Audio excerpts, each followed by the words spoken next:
Assalamualaikum warahmatullahi wabarakatuh. Bismillahirrahmanirrahim. Alhamdulillahirabbil alamin. Nahmaduhu wa nasta'inuhu wa nastaghfiruhu wa na'udzubillahi min syururi anfusina wa min sayyiati a'malina. Man yahdihillahu fala mudhillalah wa man yudlil fala hadiyalah. Asyhadu alla ilaha illallah wahdahu la syarikalah wa asyhadu anna Muhammadan abduhu wa rasuluh. Allahumma sholli ala sayyidina Muhammad wa ala alihi wa sahbihi wa barik wa sallim ajma'in. Amma ba'du. Baik, di sini saya akan menjelaskan seputar sintaksis, yaitu salah satu materi yang ada pada mata kuliah Al-Madkhal ila Ilmil Lughah atau biasa kita sebut dengan linguistik.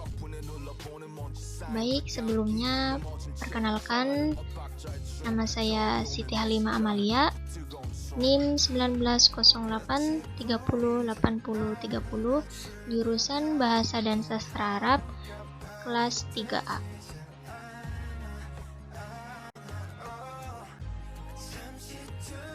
Kemudian langsung saja terkait definisi sintaksis. Yang pertama, secara etimologis. Kata sintaksis berasal dari bahasa Yunani, terdiri dari dua suku kata, san dan tatein. San artinya dengan, tatein artinya menempatkan. Kata ini kemudian diserap oleh bahasa Inggris menjadi sintaks, dengan arti ilmu kalimat. Dalam bahasa Indonesia disebut sintaksis, yang juga diduga kuat diserap dari bahasa Inggris dengan arti cabang linguistik yang mempelajari susunan kalimat dan bagian-bagiannya, atau singkatnya disebut ilmu tata kalimat. Kemudian yaitu secara terminologis. Krida Laksana menjelaskan definisi sintaksis sebagai pengaturan dan hubungan antara kata dengan kata, atau dengan satuan-satuan yang lebih besar dari itu dalam bahasa. Ia menambahkan bahwa satuan terkecil dalam bagian ini dalam sintaksis adalah kata. Definisi yang hampir sama juga dikemukakan oleh Verhaar. Menurutnya, sintaksis adalah menempatkan bersama-sama kata-kata menjadi kelompok kata atau kalimat dalam kelompok-kelompok kata menjadi kalimat. Dalam bahasa Arab, pengaturan antar kata dalam kalimat atau antar kalimat atau jumlah dalam klausa atau wacana merupakan kajian ilmu nahwi.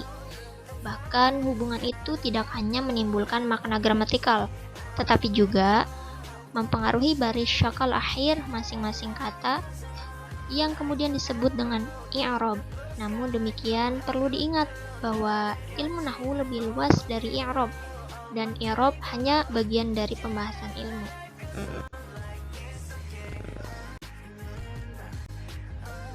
Kemudian berikut ini merupakan definisi terkait ilmu nahwu. Menurut Daud, yaitu dirosatu lil alaqati allati tarabtu bainal kalimati fil jumlati alwahidati ma'a bayani wa dhaifiha, yaitu kajian tentang hubungan yang mengaitkan antara beberapa kata dalam satu kalimat serta menjelaskan fungsinya. Sedikit berbeda dengan yang telah didefinisikan oleh Daud,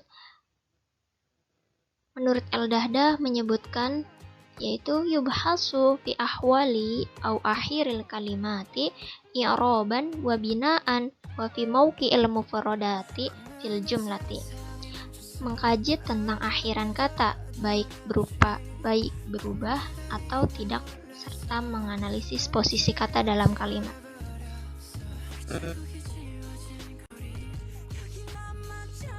Kemudian berikut ini merupakan pengertian i'rab. I'rab huwa taghyiru aw akhiril kalimati li ikhtilafil awamili ad-dakhilati 'alaiha lafzan aw taqdiran.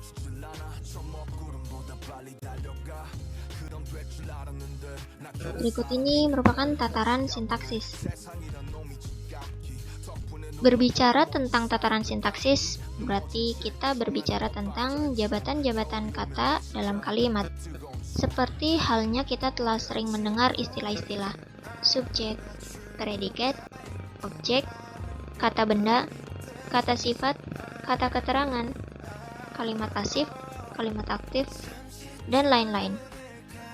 Kemudian, Verhaar membagi tataran sintaksis kepada 3, yaitu yang pertama, fungsi-fungsi sintaksis, dan yang kedua, kategori sintaksis, dan yang ketiga, peran sintaksis. Baik, saya akan menjelaskan yang pertama, yaitu fungsi-fungsi sintaksis. Fungsi-fungsi sintaksis dinilai sebagai tataran tertinggi dalam sintaksis. Hal ini mencakup istilah-istilah subjek, predikat, objek, dan keterangan.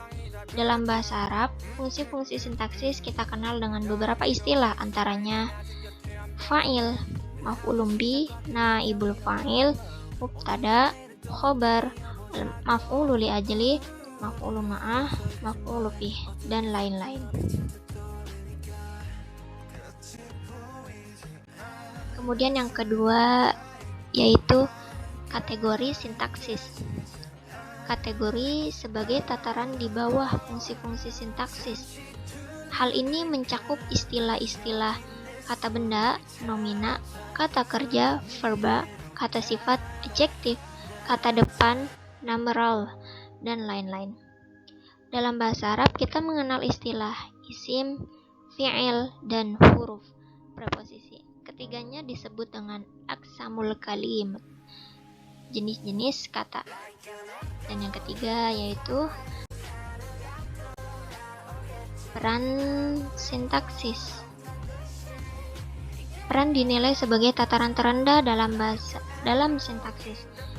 Hal ini mencakup istilah-istilah pelaku, penderita, penerima, aktif, pasif, dan lain-lain.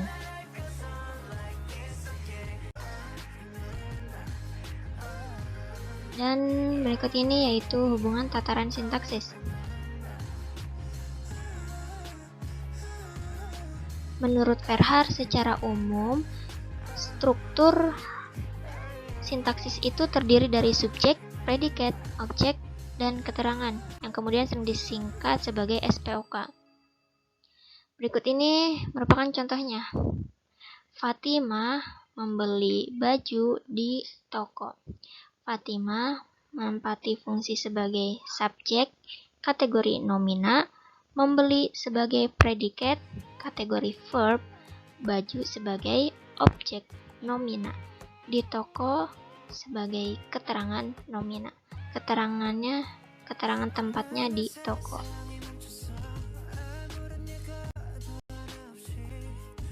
Kemudian yaitu sintaksis bahasa Arab. Seperti yang telah dibahas sebelumnya, bahwa pengaturan antara kata dalam kalimat atau antar kalimat dalam klausa atau wacana merupakan kajian ilmu nahwi. Bahkan hubungan itu tidak hanya menimbulkan struktur dan makna gramatikal saja, tetapi juga mempengaruhi baris syakal akhir masing-masing kata yang kemudian dikenal dengan i'rab. Kemudian fungsi-fungsi sintaksis bahasa Arab. Sebagaimana yang telah disebutkan sebelumnya, bahwa fungsi sintaksis disebut juga dengan jabatan atau fungsi kata dalam kalimat. Dalam bahasa Arab, jabatan atau fungsi kata itu diklasifikasikan sesuai dengan jenis i'rabnya.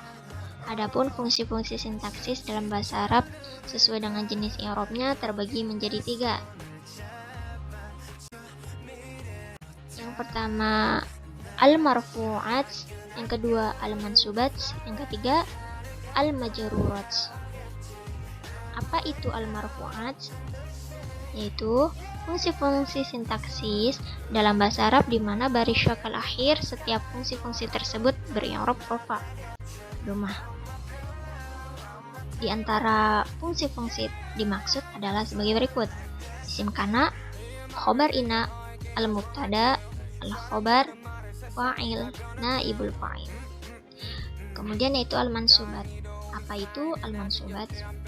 Yaitu fungsi-fungsi sintaksis dalam bahasa Arab di mana baris syakal akhir setiap fungsi-fungsi tersebut beri'rab nasab, fathah.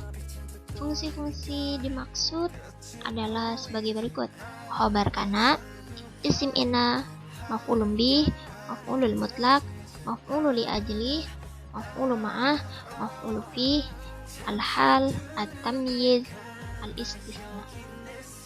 Kemudian yaitu al-majrurat. Apa itu al-majrurat? Itu fungsi-fungsi sintaksis dalam bahasa Arab di mana baris syakal akhir setiap fungsi-fungsi tersebut ber-i'rab jar, kasrah. Jenis-jenis fungsi dimaksud adalah sebagai berikut: al-majrur bi hurufil jar, al-majrur bi idhofah. Kemudian yaitu at-tawabi'. Pada asalnya at-tawabi bukanlah termasuk fungsi-fungsi sintaksis dalam bahasa Arab karena posisinya dalam kalimat hanya mengikuti salah satu fungsi-fungsi sintaksis yang di atas. Dengan demikian, dia tidak memiliki i'rab yang pasti karena sangat tergantung kepada i'rab fungsi yang diikutinya. Fungsi-fungsi dimaksud adalah sebagai berikut. Yang pertama an-na'at, yang kedua al-'athaf, yang ketiga at-taukid, keempat al-badal.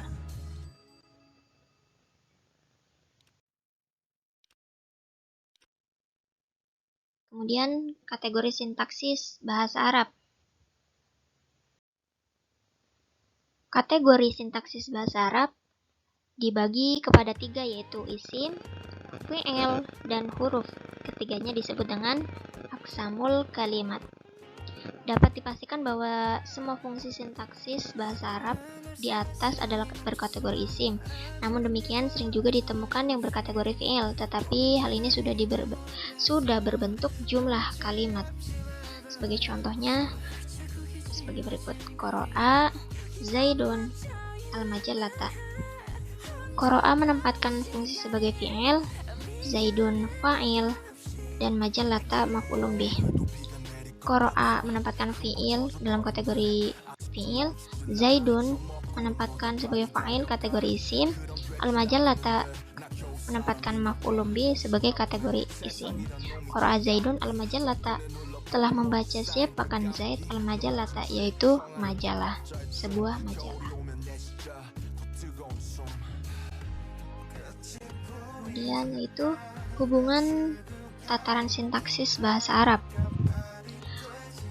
Hubungan sintaksis bahasa Arab melahirkan apa yang dikenal dengan al-jumlah, dan al-jumlah ini dapat dibagi kepada 2. Yang pertama yaitu al-jumlah ismiyah, dan yang kedua al-jumlah fi'liyah. Bahasa Inggris hanya mengenal jumlah ismiyah dan tidak terdapat jumlah fi'liyah. Sementara itu, dalam bahasa Arab ada juga yang disebut dengan semi jumlah atau syibhu jumlah. Lalu, apa itu al-jumlah ismiyah? Yaitu kalimat yang diawali atau dimulai dengan kata isim, dengan kata lain, kalimat yang terdiri dari mubtada dan khobar, subjek dan predikat. Kemudian apa itu jumlah fi'liyah? Ialah setiap kalimat yang dimulai dengan kata fi'il, atau dengan kata lain, setiap kalimat yang tersusun dari fi'il dan fa'il. Kemudian apa itu syibhu jumlah? Ialah kalimat yang tersusun dari jar majrur, dzaraf, dan mudhofun ilaih.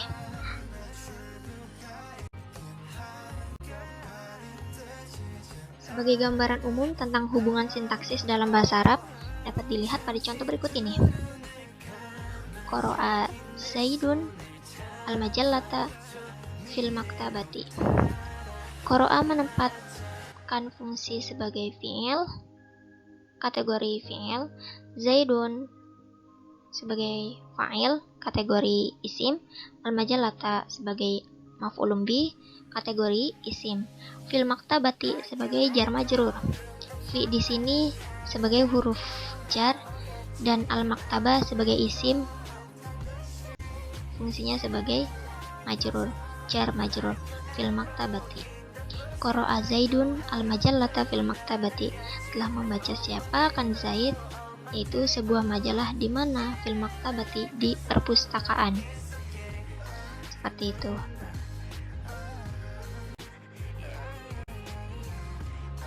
Dengan demikian, dapat disimpulkan bahwa sintaksis dalam bahasa Arab dinilai sangat kompleks dan memiliki sistem yang sangat rapi, serta kebenarannya dapat diuji oleh karena itu. Pantas Al-Quran diturunkan Allah dengan memakai bahasa Arab, terlepas dari faktor karena Nabi Muhammad seorang yang berkebangsaan Arab.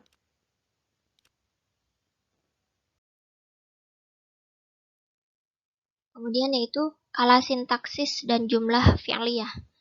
Jenis kala atau masa yang terkandung dalam kata atau kalimat ditentukan oleh fi'il yang dapat dipakai dalam kalimat tersebut. Kala atau masa dimaksud dapat berupa masa yang sudah berlalu dalam kurung fi'il madhi, dapat berupa masa sekarang dan akan datang dalam kurung fi'il mudhari, dapat berupa masa yang akan datang dalam kurung fi'il amr.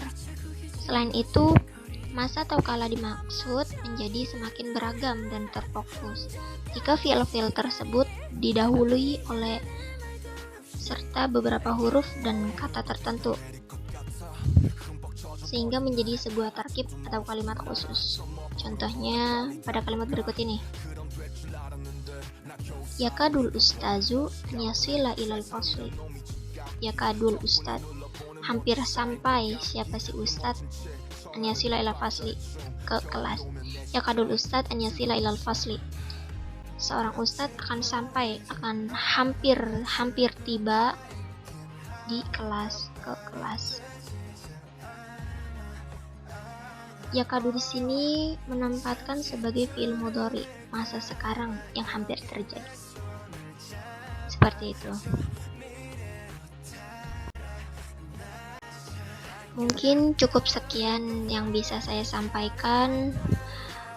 Kurang lebihnya saya mohon maaf, karena saya pun masih dalam tahap pembelajaran, dan guna saya membuat video ini untuk memenuhi tugas ujian akhir semester mata kuliah Al-Madkhal ila Ilmil Lugah yang diampu oleh Al-Ustazah Leni Sri Wahyuni. Wabillahi taufiq wal hidayah. Wassalamualaikum warahmatullahi wabarakatuh.